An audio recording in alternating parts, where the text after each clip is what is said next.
Hey everybody, Max Aita here, and I'm going to give you a little bit of a technique, primer, cue, something to work on. So this is a no hook, no feet snatch. This is a good example of an exercise to do as a drill or something to do in your warm-ups before your main work sets. So Josh's going to demo it.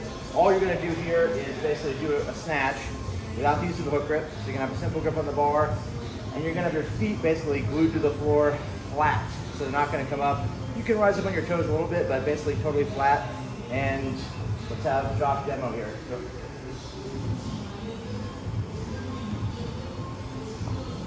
So you'll see that he does two things. One, he sets his feet basically in the position that he would catch the bar in, so his feet don't have to move, okay? That's going to be the main difference in the setup. Second thing is this is using no hook grip. He's got a simple grip on the bar. He's got to grab the bar pretty tense with his hand, make sure he's got a solid grip. And he's just going to do a snatch here. And the main reason we do this, or that I want you guys to do this in your warm-ups, is it really constrains the lift, so you're forced to basically pull a lot more vertically, a lot straighter, keeps you from swinging the bar out in front of you. Without a hook grip, you're going to have a tendency to not kick the bar forward with your hips if you do that. And then without moving your feet, you're forced to not be able to jump forward or jump back at the end of the lift. So it's a great way to warm up. You would use this maybe up to, let's say 50, 60%, just as a way to kind of prime yourself and get your trajectory straight, get your lift moving smoothly before you move on to using a hook grip and then working up in your sets.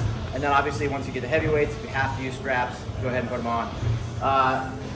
Some of the common reasons or common errors you can have in this lift, and one way to make sure you're not doing it wrong, is are your heels coming way up off the ground and your feet moving out a little bit.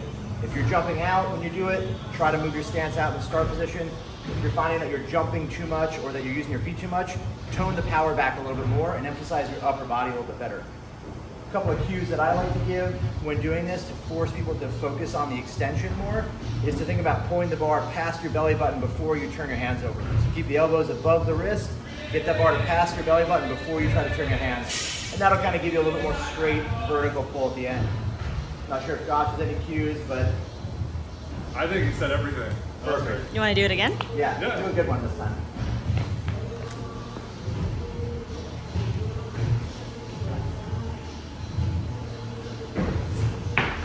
Nice.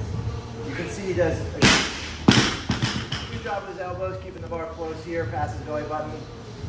Try it out on your warm-up, see how it goes, and then post in the community, let me know.